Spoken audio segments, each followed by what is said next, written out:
What's happening, guys? Thanks for tuning in. Another Sunday Scan. We've got a lot to watch next week, but once again, fine-tuning it down to just maybe a handful of names that I really care about.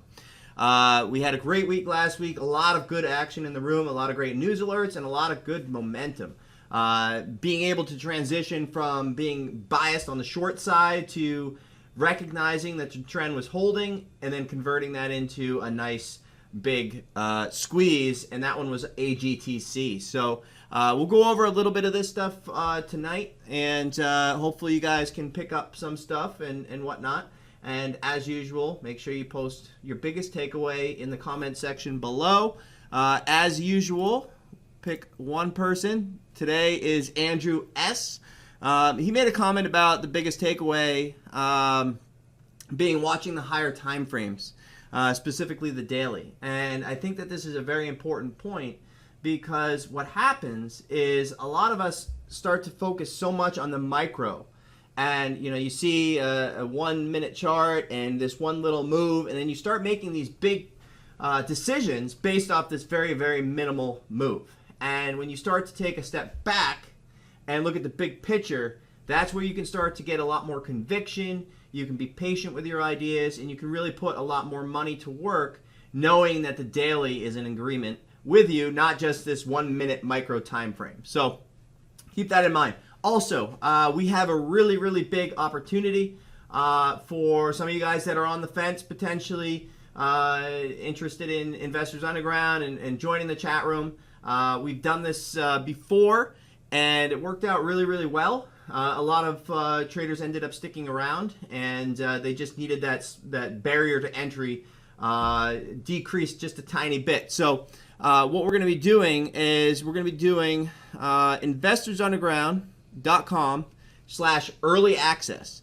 And so for some of you guys that do get there quickly, there's going to be a limited amount of spots, and we're going to be giving one of our best offers ever for a trial of the room. So if you guys have any questions about it, reach out. If you guys are interested, make sure you check it out, because this will go very, very quickly, considering that it is a limited number of spots. So with that said, let's get into what we are watching this week, talk a little bit about last week, and then kind of move forward from there. One big thing that I wanted to discuss this week was screen time.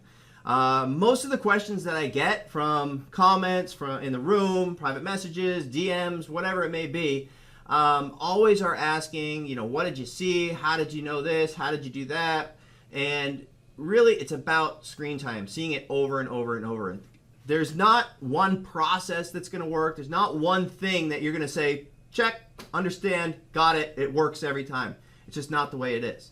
So really, the biggest answer is seeing it over and over and over again. And we have, I know I talk about this a lot, but we have the Traders Lounge.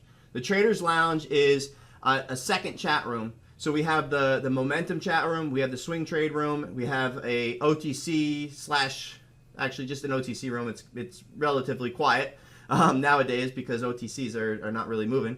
But then we have this room called the Traders Lounge, which is sort of the mentoring / Q&A room to keep the momentum room free and clear of any clutter, noise, and really focused during the day. So in the Traders Lounge, whenever I see a big opportunity, such as CPAH on Friday or AGTC on, was it Wednesday? I think it was Wednesday, maybe Thursday. It was Thursday. But whenever I see these big opportunities, I want to basically take the time to go through what I'm seeing on the tape. And it doesn't mean that you're going to pick it up right away. But the goal is that you can kind of see the thought process that I'm going through as it's happening. And over time, screen time, you're going to start to get it more and more and more. You may never get it, but it's all about seeing it over and over and over and over and over again in different kind of case scenarios. Sometimes one thing will react one way, sometimes it'll react another. But it's good to kind of identify that, see how it reacts in certain situations, and what I usually call it is taking notes, right? Because we don't know 100% what's going to happen. Otherwise, we'd all be billionaires and just, making a ton of money. But the point is that we identify certain key levels that matter, and then we can take notes, basically jot it down in our memory. If you need to write it down, write it down. But I put it to memory, and then as it comes back and retests those certain levels, how does it react from that? Knowing that there was a huge seller here, but it busted through, it came back, and now there's refresh seller. What does that mean? It means that there's a likely breakdown imminent and failed follow through momentum potentially coming. If it has a huge seller and they keep on peeking it out, and all of a sudden it busts through, comes back, retests, comes back, retests, comes back, retests, and it keeps on absorbing and it looks like it's going to go, what does that mean? Possible squeeze, right?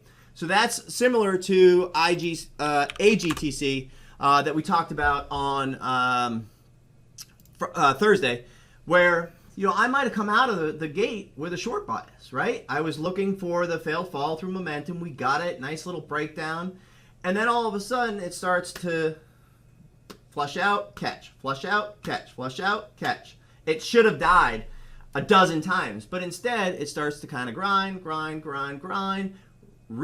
swipe through VWAP, comes back, test VWAP, and starts to go. So at that point, that's when I started to really scale into the trade and basically anticipated an end-of-day squeeze or midday squeeze, kind of signaled by the swipe up. So hopefully, for those of you guys that were in the room, got a lot out of that. But that is the goal of the Traders Lounge, to be able to talk about that and identify it real time. So we were just fortunate to be all over that one. And it was a really good learning experience for many. So, all right. See if I have any notes that I wanted to go over. Trill, TRIL. Great opportunity. So for me, last week was great. I had a lot of big trades, good start to the year. INPX, with the 11 cent to 60 cent move. I think we talked about that last Sunday. There's been a lot of 20, 30, 40, 50 cent type names running, but now I've kind of put the brakes on because you don't want to overstay in any type of environment, right? You want to adapt quickly. You want to realize what's happening. You want to be able to really push it when things are hot, but you also need to know when to put the brakes on, right? When there's a lot of low float squeezes, it's okay to push it, but you need to know when to put the brakes on. So rather than continually push it on the backside, I've taken a little bit of a break there. So with that said, great stuff. But last Sunday I talked about a few things I wanted to work on. There were still 3 instances this week where I had scaled into a trade and I was right and it flushed out and I missed my cover by just a few cents. And then it starts to kind of grind up. And rather than just immediately taking it off, and most times when I miss that flush, it means it's probably either going to trend reverse or that was, either that was it or it's just going to slowly trend reverse, work me out, and then fade off. So either case, it's always good to just take it off. And so there was 3 instances on that. LK was one of them where I actually had great trades 3 times where nailed the top, flushed out 60 to 80 cents. Nailed the top, flushed out 80 cents. Nailed the top, flushed out $1. 4th time, flushed out. I'm going to scale in and maybe this time's different. No, it wasn't different.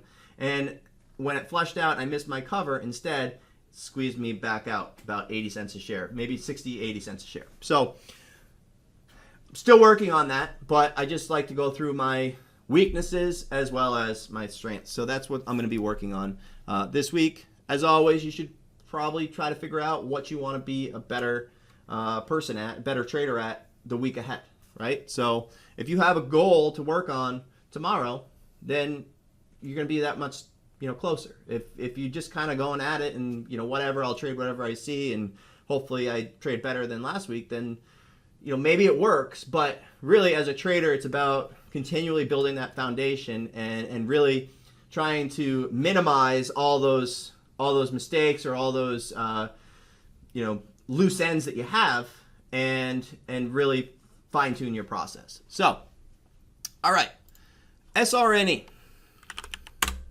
I guess with Trill, the point with that I was getting at was rather than look for the home run trade, rather than be bias that it has to break down, I was shorting rips and covering flushes, and I was there on the washouts instead of scaling in and getting, kind of ran over. So I was happy with that. And with that, I haven't been exhausted on the trade. I was able to see it clearly. And that's really the biggest thing with some of these trades, right? We all want to get the top. RAD, CLVS are two that come to mind. I've talked about those ones before, where they're just huge moves. We don't want to miss the top. But sometimes it's better to miss the top because look at how much they unwound. Stocks that go straight up are going to unwind more than you think. And you don't need to be, right at the top to get, the majority of the move. So with that said, SRNE. SRNE is just a super, super sketchy kind of situation here. They've got filings up the wazoo with S3s, ATMs, and who knows what is going on behind the scenes. Who knows who's talking to who, and whether or not this is a handshake type deal with the bankers to potentially raise a bunch of money, and we're going to get this BS takeover bid, and then the board's going to decide that it wasn't good for them. Meanwhile, they raised millions and millions and millions of dollars. Maybe. We don't know yet. We'll find out how this story ends. But, higher the better, and I'm looking to fade the trend. That's what I did on Friday. I waited for a seller to come in. We can try to find the top all day long. Maybe it's 550, 570, 590, whatever. But 590's peaked out twice. You can see that right over here. And so you can see this line right across from basically 7 a.m. to about 7:20 a.m. And you can see that it kind of pushed through the 790s, sit back, push through, sit back. So at that point, 2 times, it's failed. So I started to wait to confirm, see that was true. 790s got heavy, 780s got heavy, and then 770s, there was about maybe 774, 775. I posted in the room, there's a seller in here. I've identified a seller at this point, and to me, that 15-cent risk off the highs versus the potential reward was no-brainer. So I went ahead and started to scale in. I posted my chart on Twitter for you guys that haven't seen it yet, so you can go back and look at it. But ended up fading it off and got a very nice piece of it. It was about $1.20 pullback off the highs. So provided a great opportunity. So for me going forward on Monday, higher the better. Looking left, ideally, 5 line is of importance. There was a little bit of, at 8 a.m., at 8:50 a.m., and at 11 a.m., that level was pretty key. So later on in the day, it only got up to about 485s. So in a perfect world, we open up, we're gapping up over 490s, 5s. It gives us some type of push and then an opportunity to fade it again. Keep in mind, there's probably a lot of shorts on this thing. From this last move, they did a bunch of S3 amendments, things like that. So shorts probably got comfortable waiting for that to happen. And then all of a sudden they come out with this. So you got to unwind that short trade, as well as, I guarantee there's a ton of new shorts that just know this is completely crap, but that doesn't matter, right? It has to be on their timetable, not our timetable. So no matter how much we think that this is going to fade, if everybody's on the same page and they're holding a solid bid, it's not happening. So we have to be patient. We have to let the tape and the price agree with what we're thinking. So PHAS. This one I was prepared for. I had been kind of monitoring it since a couple of the filings that came out last week. So this was fantastic. It had halted on news. It gapped up. It swiped up again. And then I started to dabble in, just real small. And my goal was to wait for the trend to basically kind of get heavy. And as it started to fail to follow through, I wanted to scale into the trade. But we got lucky because a newsletter came in and tried to send it into a circuit halt like they usually do, right? So they come in and, it starts to get very close to a circuit level. So their goal is, hopefully with their following, to shove it into a circuit halt so that it goes into that circuit halt and then explodes, and then they can sell, and everybody else is left holding the bag. Well, we got that opportunity. It failed to follow through. It gave it perfect opportunity when all these longs started to crowd it. All these retail longs started to chase because they think it's going to go into a circuit halt.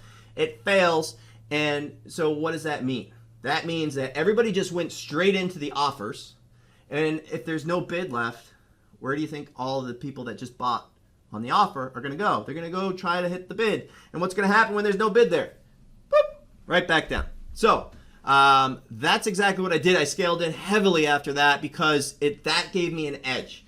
You got to always find your edges in this market, and that's one of them, right? So if somebody's pushing it one way and it fails, it gives you, I call it like a free look, right? So you might be long a particular name and you're anticipating a breakout, but some force comes in, some manufactured type breakout artist comes in and it fails. It gave you that free look of what was eventually potentially going to happen, and so it gives you that kind of edge to react quickly. And that's why 90% of the time I am happy. There are times I'm upset that I had to sell, but 90% of the time I'm happy that I just get out. And it's just a rule that I have. And the times that I don't follow that and I'm sized up and the newsletter exits and it ends up going down into a circuit halt or whatever, I'm frustrated with myself because I know 90% of the time I would have been happy just selling. And so I always try to do that unless I have a really, really cheap average, and then I'll at least sell half or 2/3 and then keep a small amount. So at any rate, faded this one down. The goal was 620 to 580. It's got exactly that. It was perfect. Then another newsletter came into this later in the day, which is great because now we've got a lot of long entries into the close. So what I'll be looking for on Monday is for maybe a retest of 7 to 720s. We already have kind of seen that free look that 720s is still a little heavy. So potentially morning move, 720, fail follow through 680s, and then potential unwind from there. So we'll see what happens with that one. TRIL. And I changed scan a little bit today, just my main watches, just so you guys can see, because I don't want to overload with a bunch of stocks, obviously, right? So you look at it and you're like, whoa, there's 15. But that's not the case. I'm only looking at the top 3 or 4 so that I can focus on those. The other ones, I've been doing a lot of swings lately because they've been on fire, right? So a lot of great opportunities. I want to start, having big picture looks, setting price alerts and things like that so that I don't miss these breakout charts that I'm looking for and I can take advantage of it. So with that said, TRIL is another main watch. So this will probably be my top 3 watches or what I just went over. So PHAS, SRNE, and TRIL. Those are probably going to be the top 3 out of the gate from scan. Not to mention, whatever is going 200% pre-market tomorrow. But with that said, TRIL is the third top watch. So we had a nice little pullback towards the close. 290s is going to be a very key level. 290s was a very big level on Thursday. And you can kind of see that we're basically right back to this prior line. You can see the dotted lines going across because I know the cursor doesn't show still. But I think I have a fix for it next week because I'm going to start using Camtasia instead. But 280s was the level. And so we pretty much just kind of close there. It didn't flush out. It didn't do any major unwind. Very controlled type of action. So there may be a very big consolidation action for a couple days. We might have a week open, say tomorrow, 260 flush, comes back 280s, consolidates. But I'm not sold on the fact this stock is done yet. It started to rip up with FTSV. It started very shortly after that, so similar drug, something like that. I forget. I haven't done too much due diligence, but I know they were related. And so I just don't want to underestimate what this can do. I know that shorts definitely are in trouble. Obviously, it went 1 to 3. pretty quickly too. And this type of stock, it's a type that's going to get you to borrow 20, 50, 100,000 shares. And you do that over, a couple dozen accounts, and all of a sudden you've got, a couple million shares short. And sometimes that's all it takes, right? If you've got a cult style long, base, which nobody's going to sell, they're all holding for 10, 20, whatever. And then all your only sellers are really the shorts, right? So if they do base this at the 280 level, and I'm not saying 280 has to hold. I'm talking about flush 260s, come back 280s, starts to grind 290s. Then I want to have an open bias. And not that I would get long, but I want to be prepared that we might want to retest that 320 and maybe even higher. But I want to be prepared for a 320 push off the open. You can go back and look at my chart that I posted on this, but I would be prepared to trade it the similar way. Parabolic moves. I shorted into this ramp, scaled into the trade, covered the flush, shorted a little bit here, scaled in over here and here, and covered into the 320s, 3s, and so on and so forth. So I'm not looking for that home run trade, that patience trade, until we break down and confirm that 280s is the top, failed follow through, backside, etc. We got plenty of downside to not have to scale in and anticipate this thing, because when it does pull back, we're going to have some big opportunity. So AMRN has been fantastic. This one I cannot tweet without getting like 12 responses from these perma bulls that have been absolutely 100% wrong. I mean, granted, maybe they're in for much lower, but if you say anything negative about their stock, you're on the crap list for them.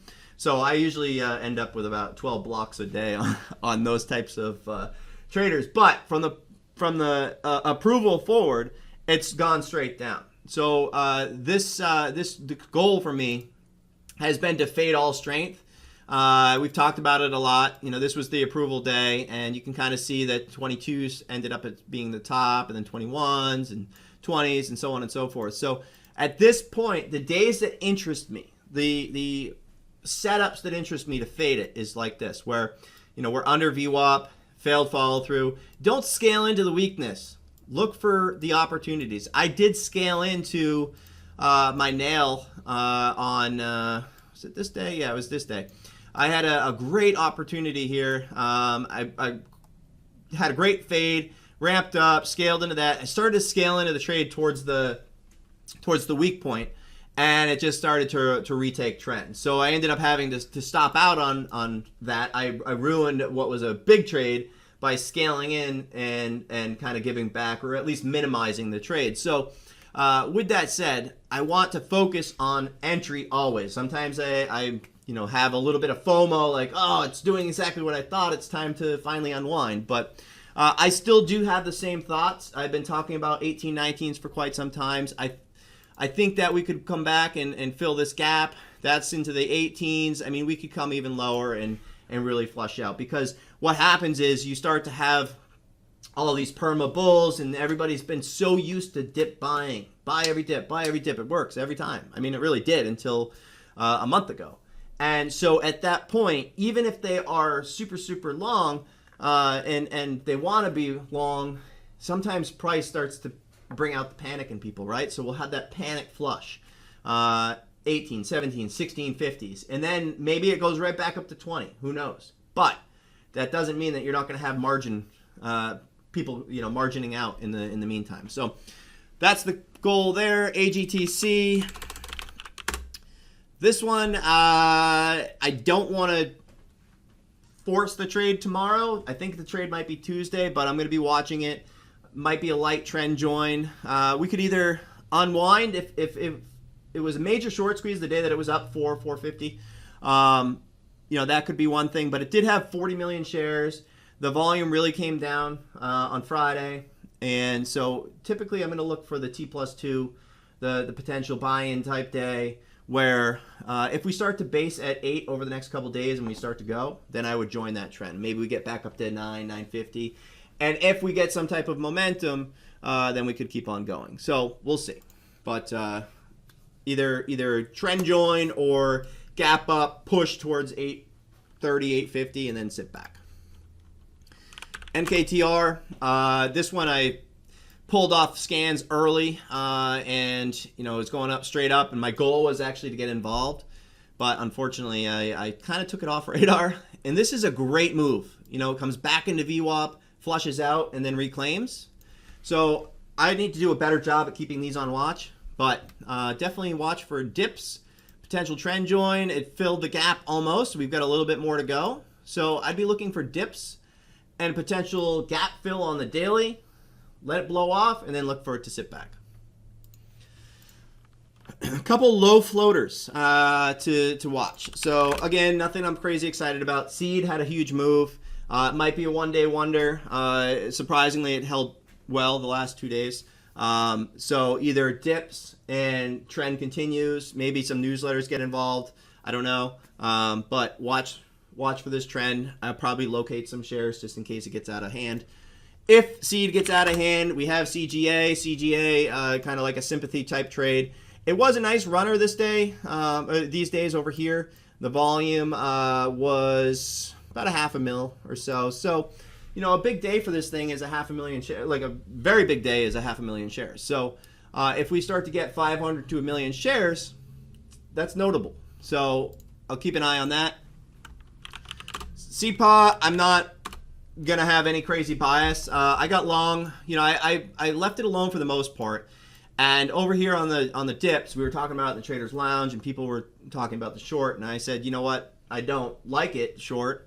There's too much volume. You have to, kind of get a feel for what's a lot of volume, right? When there's 2 million, 2.5 million float, and there's that much volume, it's the highest volume day ever. It surpassed the prior 2 volume days. You have to take those notes, like we talked about, taking notes. And so anyway, I got involved over here for the long, and I sold into the ramps, traded again, sold into the ramps. So I got the majority of the midday squeeze. Not any crazy size. That's like a fun trade for me rather than aggressive. I was there too late to really take risk on. But this move right here, as I told the room, this is a 50-50 trade. It worked out. It would have been great. Great. If you nailed it, congrats. But unless you had a cheap average and you were letting it work, this same candle could have been the other way as well if they stuffed it and slammed it. So my goal is to take the meat of the move. My goal is to take the trade where the edge is. Yeah, this would have been fantastic. I didn't partake in any of that, but you got to think back, and 90% of the time, probably, maybe even higher, that trade's not going to happen. So I'd rather trade with probability. SPCE, this one's finally doing, we talked about this quite a bit on Sunday Scan. The goal was, and it kind of felt, we talked about these wicks over here, how it's getting bought up. I think it was last Sunday, maybe the Sunday before that, but I went over about how each of the lows was a few cents higher. So somebody is there, somebody is supporting it. And so my goal was potentially get into the 15, some type of big parabolic. And while, it would be fantastic to nail this on the long side, and it has been a nice long trade, I'm just hopeful that it continues to squeeze out and gives some type of opportunity into the 15s. The day that it pulls back, it's going to be $1 or $2 per share, and I want to be able to be there for it. BLDP, and by the way, so this one I labeled stocking trend for para or fade. So parabolic or fade. So this part of the scan, again, these aren't my top 4 or 5 watches. These are just, I want to be familiar with the charts. BLDP, higher the better. Ideally 10s, this level right here, we're at about 920. So 950, 10 parabolic, it's on my radar. MAXR, I want to be familiar with this thing. Straight up so far, I don't need to find the top. Let it do its thing. If it starts to fail, I'll join the trend. You got to assume that the flushes are going to get bought up. But if it does like AMRN, where you come out, fails, coming out, fail, come out, fail, I like that trend. That's what I'd be looking for MAXR. Probably under this 1960, 1980s, you'll start to get a little bit of that trend reversal, the volume to kind of shift from being thin to being heavy on the offers. BE, nothing, I'm crazy excited about, but obviously, somebody is getting squeezed out over here. So hopefully we have a big opportunity here. Unwind potentials, EOLS. This one, this is kind of, nail in the coffin right there. The rebound failed, big volume. So we might see this go into the 8-9s short term. So I'd love to fade that. AIMT, this was great. Unwind day. We found this one Thursday for an unwind potential. The goal on Friday was a gap up and failed follow through momentum. Nice breakdown over here.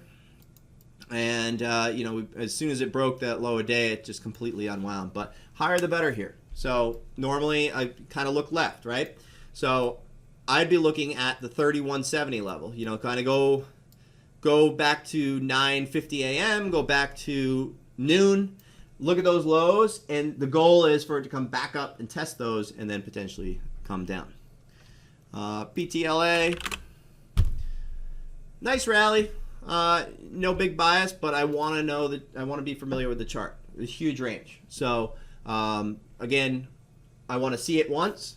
I can set price alerts in the morning. I care about it over this price. I care about it under this price. And then if it alerts me, it alerts me. And then I see it, and we have a potential trade. Last but not least, the last couple, current swings, bigger picture ideas. Okay, so ARDS, this one I just had put a price alert at 6 just because the chart has been shaping up. Somebody's been buying. So that was a scoop for me. SELB rather. I bought dips on that one. CNSP I got on Friday. Nice recent IPO. IMMP finally broke over that prior resistance. So if we start to base over that 2 level, I like the potential. So I kind of dabbled there a little bit. Ford, nice breakout. I mentioned this on Friday. I want to be watching it if it starts to hang out over 120s. And then I think 135 would be probably the big level, right? Yeah, 135 was the prior top. This top right over here was 126. So that's going to be your immediate resistance. But, it doesn't mean just it's a buy. But if this thing's over 130s, I like it versus the 120. I want to see the trend start to kind of hold. It did have a PR on Thursday. It had some volume, but then the move was Friday. So we'll see what happens. Cala, again, nice breakout formation here. This is technical. I'm interested technically. But I need to this is a bio. I need to kind of do a little bit more of a fundamental / know what you own type situation. So I need to know that it's not going to halt tomorrow for news. So before I take any position on this, I'm going to research it a little bit in the morning on Monday. So those are the ones that basically have my interest on charts that I want to see, set price alerts, potentially take trades for a couple days. Swings have been working really, really well. BYND, VBIV, BBBY, and RAD are the only other ones that I literally just want to take that quick of a look. I want to know where they're at in their trend so that if I see them on scan, I've already seen the charts. So I know that if I see RAD up 5%, I know that it can probably go maybe 15, 20, 25% on the bounce. So I'll wait for that day, but I've seen it. So every day I'll go ahead and check through, okay, RAD, where is it at? BYND, where is it at? BBIV, I know they just had news. Is it continuing to break out, or is it finally heavy? If it's heavy, I already know that there was a ton of volume at 180s, 190s, and it's probably going to unwind. If it starts to continue to trend, then we might be in a squeeze situation. So that's the reason why I rapid fire through these. But again, they're not main watches. To reiterate, my main watches on Monday, SRNE, PHAS, TRIL, and probably that's it. The other ones are 3 secondary type moves. So those are my top 3. But if you guys have any questions, reach out. You know the drill. If you guys missed what I said at the beginning, go back and listen, because there is limited amount of spots for this particular opportunity. Hopefully you guys have a good rest of the weekend, and make sure that you like this video and leave a comment. And as always, we'll be shipping out, shirts, books, a bunch of different things. One time per month, we send out a 1 month for somebody that leaves a comment. So like I said at the beginning, that was Andrew S. that got it this week. So we'll be shipping you out a shirt. So make sure you contact me, and we'll go from there. All right, guys, enjoy.